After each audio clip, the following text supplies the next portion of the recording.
जय श्री कृष्णा, राधे राधे जी। आज की पावन कथा में आप सभी भक्तों का हार्दिक स्वागत है। भगवान श्री कृष्ण और राधा रानी की कृपा आप और आपके समस्त परिवार पर बनी रहे। भक्तों, आज है 2 जून और दिन है मंगलवार का। तो आइए भगवान श्री हरि विष्णु जी का ध्यान करते हुए आज के पुरुषोत्तम कथा महात्म्य के 17वें अध्याय को प्रारंभ करते हैं। फिर आगे नारद जी बोले कि हे कृपा सिंधु, उसके बाद जागृत अवस्था को प्राप्त होकर उस राजा दृढ़धनवा का क्या हुआ, सो मुझसे विस्तार पूर्वक बतलाइए, जिसके सुनने मात्र से पापों का नाश कहा गया है। तो इस पर नारायण जी बोले कि अपने पूर्व जन्म के चरित्र को सुनने से आश्चर्ययुक्त और सुनने की इच्छा रखने वाले राजा दृढ़धनवा से वाल्मीकि ऋषि फिर बोले, इस तरह स्त्री के मुख से शीतलवाणी को सुनकर सुदेव शर्मा धैर्य धारण कर फिर हरि भगवान में चित्त को लगाता हुआ दीर्घ श्वास लेकर दीन मुख जो होने वाला है वह होगा ही, यह मन में निश्चय कर पुष्प समिधा आदि के लिए हुए वन को चला गया। और इस प्रकार करते हुए उस सुदेव शर्मा का कितना ही समय वहाँ व्यतीत हो गया। फिर बाद में किसी दिन समिधा कुश फल पुष्प आदि लिए हुए वह वन को गया, तो वहाँ जाकर सुदेव शर्मा मन से हरि भगवान का चरण कमलों में ध्यान करने लगा। और उसी दिन उसका लड़का भी सुखदेव अपने मित्रों के साथ बावली को गया और बावली में प्रवेश कर समवयस्क मित्रों के साथ जलयंत्रों से जल फेंकता हुआ और बारंबार हंसता हुआ वहां खेलने लगा। फिर गर्मी के ऋतु में बार बार जल में खेलता हुआ वह बहुत ही प्रसन्न हुआ और इस तरह प्रेम में मगन सब बालकों से खेल करते हुए अथाह जल में खड़ा हुआ। वह सुखदेव बालक मित्र बालकों से पीड़ित होकर मित्र वर्ग के भय से भागने की इच्छा करता हुआ और भाग्य से प्रेरित होकर फिर उसने अपने श्वास को रोक लिया और अपने मित्रों को छलने की इच्छा से वहां था जल में गोता लगाता गया, किंतु उस समय जल में व्याकुल होकर उससे बाहर निकलने की इच्छा न करता हुआ वह सहसा उस अथाह जल में मृत्यु को प्राप्त हो गया। तो जल से निकलते हुए बालक को जब उन्हें न देख सके और सब निवसक मित्र बालक चकित होकर हाहाकार करते हुए बहुत जोर से दौड़े और अत्यंत शोक से ग्रस्त वे बालक उसकी माता गौतमी से जाकर बोले, तो उन बालकों के अत्यंत अप्रिय वज्रपात के समान वचन को सुनकर पुत्र में प्रेम करने वाली वह गौतमी तुरंत पृथ्वी पर गिर पड़ी। और उसी समय वन में सुदेव शर्मा आया, तो पुत्र का मरण सुनकर कटे वृक्ष के समान पृथ्वी पर वह भी गिर गया। और बाद में दोनों ब्राह्मण स्त्री पुरुष उठकर बावली को चले गए, तो वहां जाकर मृत पुत्र का आलिंगन कर उसके शरीर को गोद में लेकर सुदेव शर्मा बारंबार पुत्र का मुख चूमने लगा और अपने गोद में स्थित मृत पुत्र को बार बार देखता हुआ रोता हुआ विलाप करता हुआ गदगद अक्षर से बोला, हे पुत्र, मेरे शोक को नाश करने वाले शीतल सुंदर और शुभ वचनों को बोलो। हे वत्स, मेरे मन को प्रसन्न करो। वृद्ध माता पिता को छोड़कर तुम कहाँ जाओगे? हे वत्स, वेदन के लिए तुम्हारा श्रेष्ठ मित्र तुम्हें बुला रहा है और बड़े हर्ष से पढ़ाने के लिए उपाध्याय भी बुला रहे हैं। हे पुत्र, शीघ्र उठो, इस समय क्यों सो रहे हो? तो तुमको छोड़कर मैं घर नहीं जाऊंगा और वहां घर तो मुझे शून्य जंगल के समान लगेगा। तुमको फल मूल प्रिय है तो मेरे सामने से उठो, यदि नहीं उठोगे तो वन को भी नहीं जाऊंगा। वन में क्या काम है? मैंने कोई निंदित काम ही नहीं किया और ब्रह्म हत्या भी नहीं की है। फिर किस कर्म के फल से मेरा पुत्र मर गया? अहो ब्रह्मा, तुमने ऐसा करके कौन सा बड़ा फल मुझे प्राप्त किया है? हे निर्दय, वृद्ध दिन मेरे नेत्र को लेकर निर्धन का धन और दोनों स्त्री पुरुषों का सारा इस पुत्र को हरण करते हुए तुमको क्या लज्जा नहीं आई?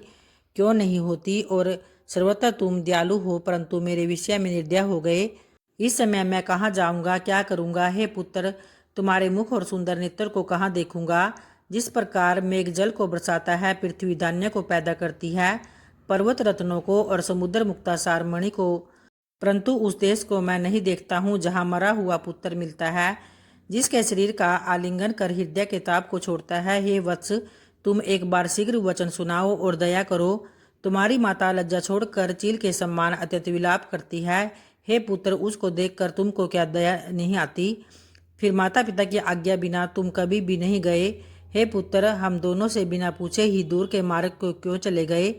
इस समय किसके वेदन की उत्तम वाणी को सुनूंगा? हे वत्स, आज तुम्हारे और तुम्हारे मनोहर मधुर के श्रवण से मेरा हृदय सौ सौ टुकड़ा नहीं हो रहा है क्या? क्योंकि मेरा हृदय लोहे के समान है। हे कौशलेंद्र राजा दशरथ, तुमको हम धन्य मानते हैं, क्योंकि रामचंद्र के वन जाने पर पुत्र के ताप से दग्ध वे प्राणों को नहीं रख सके थे। परंतु पुत्र के मर जाने पर भी जीवित रहने वाले मुझको धिक्कार है। अतः हे गोविंद, हे विष्णु, हे यदुनाथ, हे नाथ, हे श्री रुक्मणी के प्राणपति, हे मुरारे, हे दीन पर दया करने वाले, हे दयालु, पुत्र रूप अग्नि के ताप से संतप से मेरी रक्षा करो। हे देवादिदेव, हे समस्त लोक के नाथ, हे गोपाल, हे यमुना के विष दोष को हरने वाले, हे वैकुंठ के वासी विष्णु, हे नरकासुर के नाशक, हे चराचर के आधार, हे संसार समुद्र से पार करने के लिए जहाज रूप अर्थात संसार समुद्र से पार उतारने वाले, हे ब्रह्मादि देवताओं से नमस्कृत चरणापीठ वाले, हमारे समान सठ दूसरा कोई नहीं है। जो मैंने देवकी पुत्र श्री कृष्ण चंद्र के वचनों का उल्लंघन कर पुत्र में दुराशा की, कौन अभागा पुरुष भाग्य में न रहने वाली वस्तु को प्राप्त कर सकता है। जय श्री कृष्णा। और आज की कथा का वृत्तांत यहीं संपन्न होता है और कल बाकी की कथा कल के अध्याय में जानेंगे। और आइए अब पद्म पुराण की कथा को प्रारंभ करते हैं, जिसमें कि आज पुष्कर तीर्थ की महिमा का वर्णन किया गया है। पुलस्त्य जी कहते हैं कि हे राजन, मेरुगिरी के शिखर पर श्रीनिधान नाम का एक नगर है, जो नाना प्रकार के रत्नों से सुशोभित, अनेक आश्चर्यों का घर तथा बहुत से वृक्षों से हरा भरा रहता है। भांति भांति की अद्भुत धातुओं से उसकी बड़ी विचित्र शोभा है। वह स्वच्छ स्फटिक मणि के समान निर्मल दिखाई देता है। और वहाँ ब्रह्मा जी का विराज नामक भवन भी है, जहाँ देवताओं को सुख देने वाली कांतिमती नाम की सभा भी है। और वह मुनि समुदाय से सेवित तथा ऋषि में ऋषियों से भरी रहती है। एक दिन जब देवेश्वर ब्रह्मा जी उसी सभा में बैठकर जगत का निर्माण करने वाले परमेश्वर का ध्यान कर रहे थे, तो वहाँ ध्यान करते करते उनके मन में यह विचार उठा कि मैं किस प्रकार यज्ञ करूं, भूतल पर कहाँ और किस स्थान पर मुझे यज्ञ करना चाहिए। क्योंकि वैसे तो यहाँ बहुत सारे पावन तीर्थ है, जैसे कि काशी, प्रयाग, तुरंग, नैमिषारण्य, पुष्कर, कांची, भद्रा देविका, कुरुक्षेत्र, सरस्वती और प्रभास, ऐसे बहुत ही तीर्थ हैं। फिर भूमंडल में चारों ओर जितने पुण्य तीर्थ हैं और क्षेत्र हैं, उन सब को मेरी आज्ञा से ही रुद्र ने प्रकट किया है, जिससे मेरी उत्पत्ति हुई है। और भगवान विष्णु की नाभि से प्रकट हुए उस कमल को ही वेद पाठी ऋषि पुष्कर तीर्थ कहते हैं। तो इस प्रकार विचार करते करते प्रजापति ब्रह्मा के मन में यह बात आई, क्यों न मैं अब पृथ्वी पर चलूं। तो यह सोचकर वे अपनी उत्पत्ति के प्राचीन स्थान पर आए और वहाँ के उत्तम वन में प्रविष्ट हुए, जो नाना प्रकार के वृक्षों और लताओं से व्याप्त एवं भांति भांति के फूलों से सुशोभित थे। तो वहाँ पहुंचकर उन्होंने क्षेत्र की स्थापना कर दी, और जिसका यथार्थ रूप से वर्णन करता हूँ। चंद्रावती के उत्तर प्राची सरस्वती तक और नंदन नामक स्थान से पूर्व क्रम्य तथा कल्प नामक स्थान तक जितनी भी भूमि है, वह सब पुष्कर तीर्थ के नाम से ही प्रसिद्ध है। तो इसमें लोककर्ता ब्रह्मा जी ने यज्ञ करने के निमित्त वेदी बनाई, और वहाँ ब्रह्मा जी ने 3 पुष्करों की कल्पना भी कर दी। उनमें से प्रथम ज्येष्ठ पुष्कर तीर्थ समझना चाहिए, जो तीनों लोगों को पवित्र करने वाला और विख्यात है। फिर उसके बाद देवता साक्षात ब्रह्मा जी हैं। दूसरा मध्यम पुष्कर तीर्थ है, जिसके देवता विष्णु हैं, तथा तीसरा कनिष्ठ पुष्कर है, जिसके देवता भगवान रुद्र है। तो यह पुष्कर नामक वन आदि प्रधान एवं गुहा क्षेत्र है। वेद में भी इसका वर्णन आता है। तो इस तीर्थ में भगवान ब्रह्मा सदा निवास करते हैं, और उन्होंने भूमंडल के इस भाग पर बड़ा अनुग्रह किया। तब पृथ्वी पर विचरने वाले संपूर्ण जीवों पर कृपा करने के लिए ही ब्रह्मा जी ने इस तीर्थ को प्रकट किया है। तो यहाँ की यज्ञवेदी को उन्होंने स्वर्ण और हीरे से मढ़ा दिया था, तथा नाना प्रकार के रत्नों से सुसज्जित करके उनके फरस को सब प्रकार से सुशोभित कर विचित्र बना दिया। और तत्पश्चात लोक पितामह भगवान ब्रह्मा जी वहाँ आनंदपूर्वक रहने लगे, और साथ ही भगवान श्री विष्णु, रुद्र, 8 वसु और दोनों अश्विनी कुमार भी, स्वर्गवासी देवता भी देवराज इंद्र के साथ वहाँ आकर विहार करने लगे। और आइए अब श्री लक्ष्मी जी का ध्यान करते हुए तुलसी चालीसा पाठ को प्रारंभ करते हैं।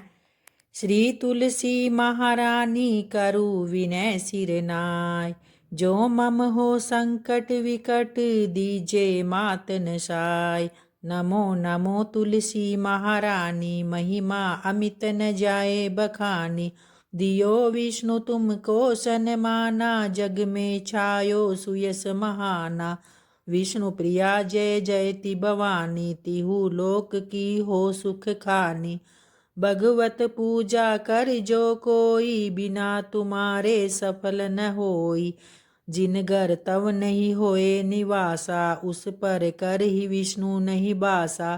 करे सदा जो तव नित सुमिरन, ते ही के काज होए सब पूरन।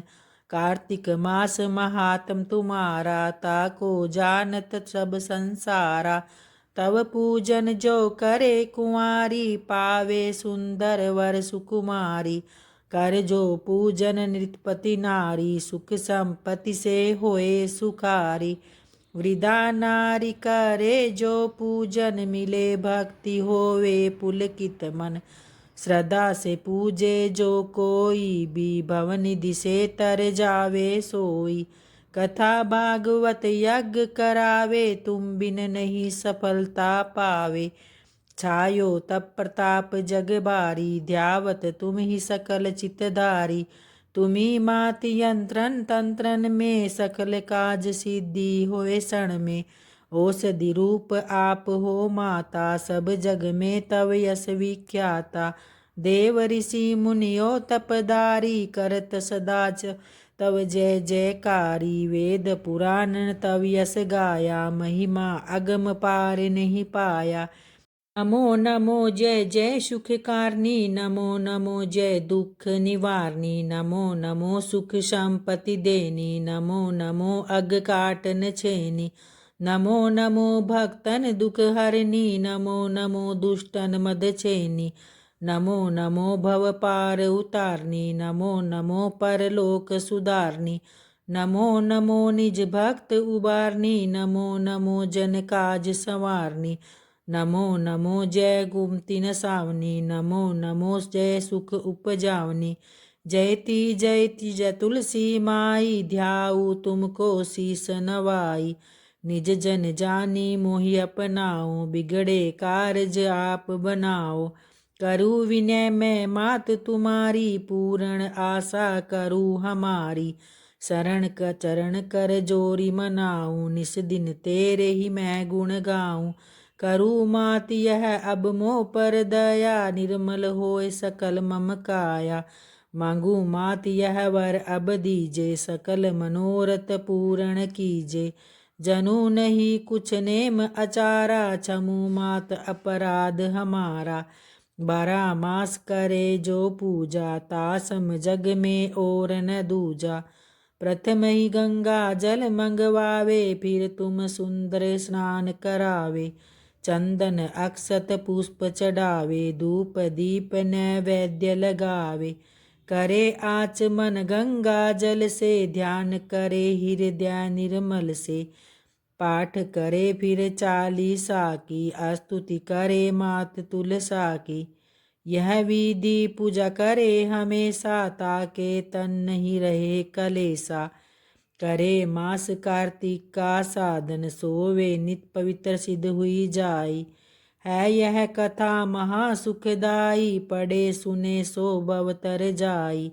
तुलसी मैया तुम कल्याणी, तुमरी महिमा सब जग जानी। बावन तुझे माँ नित नित्य ध्यावे, गा गा कर माँ तुझे रिझावे। है यह श्री तुलसी चालीसा, पाठ करे जो कोई। गोविंद सो पल पावही, जो मन इच्छा होई। जय तुलसी माता की, जय विष्णु भगवान जी की। धन्यवाद भक्तों।